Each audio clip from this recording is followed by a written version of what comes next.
आकांक्षी जिलों में शुमार आदिवासी बहुल जिला सिमडेगा जापानी फंड जायका की बदौलत अब समृद्धि की गाथा लिखने की तैयारी में जुटा है। जायका फंड की बदौलत सिमडेगा मछली उत्पादन, सिल्क उत्पादन के रास्ते कामयाबी की गाथा लिखने लगा है।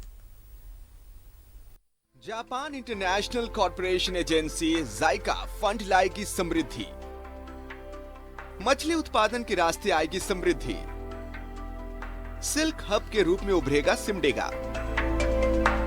आदिवासी बहुल क्षेत्र सिमडेगा, जो कभी पिछड़े जिलों की गिनती में था, आकांक्षी जिला से इसे जोड़ने के बाद से ही यहाँ विकास की गति रफ्तार पकड़कर निरंतर सीढ़ियां चढ़ रही है। जायका फंड सिमडेगा को विकास के एक नए आयाम दे रहा है।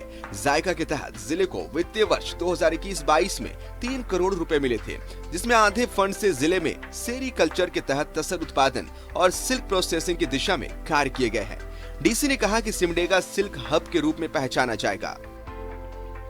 जायका फंड के तहत सिमडेगा को जो 3 करोड़ मिला था, उसमें जहां एक 1/2 ऑफ द प्रोजेक्ट को हम लोगों ने सेरीकल्चर में लिया है, जहां सेरीकल्चर में हम लोगों ने 175 एकड़ में फेंसिंग कराते हुए मलबेरी का प्लांटेशन किया है। उसी के साथ साथ उसको बेहतर करने के, ताकि वहां पर प्रोसेसिंग हो, तो इनिशियल प्रोसेसिंग के लिए 34 जगहों पर हम लोग मड हाउस बना रहे हैं। धागा से जो है सेकेंडरी प्रोसेसिंग के लिए यहाँ तसर केंद्र में एक भवन की पूरी तरह से मरम्मती करा के वहाँ करीब 50 लाख की मशीन्स को लगाया गया है, और वहाँ भी एक समिति का गठन किया गया है जो इसका प्रोसेसिंग करके हम लोग यहाँ से बेच सकें। जायका फंड के दूसरे हिस्से से सिमडेगा में मछली उत्पादन की दिशा में कार्य किए गए हैं। सिमडेगा के 3 बड़े जलाशयों में केज स्थापित कर ग्रामीण समितियां बनाकर मछली उत्पादन किए जा रहे हैं। साथ ही जिले में मछली जीरा और मछली फीड का भी उत्पादन किया जा रहा है। जो दूसरा हिस्सा आया था उस 3 करोड़ का, उससे हम लोगों ने मत्स्य पालन के तहत 3 जलाशय रामरेखा, लरबा और केला घाट, इन तीनों में 4-4 सेट या कहें तो 12 केज बैटरी का अधिष्ठापन तीनों जगहों पर किया। कुल 36 का किया है।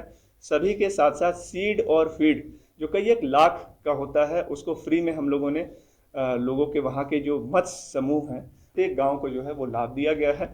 इसके अलावा वहाँ केज हाउस का भी अधिष्ठापन किया गया है, और इस सभी से जो है आने वाले वर्षों में उससे कम से कम जो टाइम्स का बेनिफिट उन लोगों को मिलेगा, वो उसको बेचेंगे और उसी राशि से फिर अगले साल वो स्वतः अपने पैर पर खड़ा होते हुए इसी प्रोजेक्ट को आगे बढ़ाएंगे।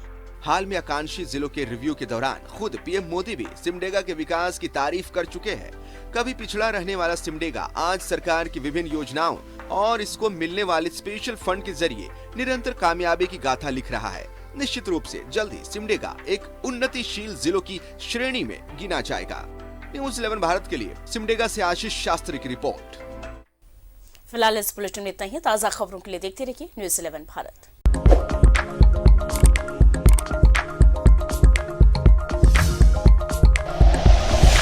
Like and share videos, subscribe करें हमारा चैनल और प्रेस करें बेल आइकॉन। न्यूज़ 11 भारत, सच है तो दिखेगा।